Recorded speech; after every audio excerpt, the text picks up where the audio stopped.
New Life Functional Neurology and Endocrinology in Greenville, South Carolina, and we help people with chronic health conditions that have unresolved symptoms because they're not getting the answers and the solutions that you're looking for, usually in the traditional medical system. So what I want to talk about today in our New Life moment is something called hangry. How many of you have been hangry before? What does that mean? That means that you're hungry, and you're so hungry that now you're angry. And unfortunately, usually you take it out on your loved ones. So let's break this down a little bit more. What's really happening there is your blood sugar is dropping too low in between your meals, and this is creating a fight or flight response, and that is creating this irritability and the anger that you're having. Unfortunately, this is also creating a lot of inflammation, and that inflammation can damage not only your body but also your brain. So let's talk about that a little bit more.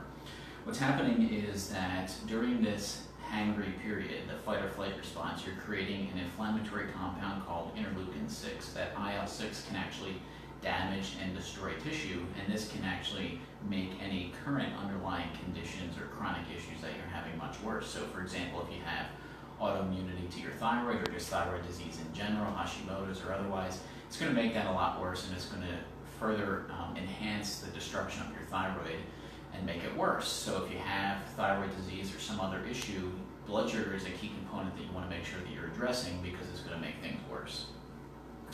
The second thing we want to talk about is in regards to brain function. So not having enough blood sugar is going to deprive your brain of the energy source that it needs in order to function well. And what happens is if you don't have enough of that energy, your brain is going to degenerate a lot faster, and that's going to lead to things like memory loss, mild cognitive impairment, dementia, and then on down into things like Alzheimer's. So what are some of the symptoms that you might recognize if you're having low blood sugar that could potentially be creating a worse situation for your chronic issue or making brain symptoms worse? If you're irritable and get easily upset, that's the hangry part of things. If you're lightheaded or fatigued, especially in between meals, if you're feeling jittery or shaky, if you get easily agitated or you're nervous, if when you eat you feel like you've gotten more energy, that's a good sign that in between those meals your blood sugar is dropping too much. Poor memory, forgetfulness, there's a component in connection with the brain. Blurred vision, nausea is often a good symptom to look out for.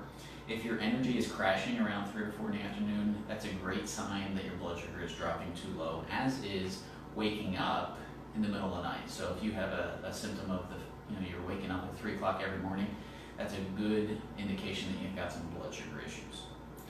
Let's talk one last thing in regards to brain function. So chronically low blood sugar can also trigger autoimmunity to your brain, and that is where your immune system is actually attacking different components of your brain and destroying it. And obviously that's detrimental long term.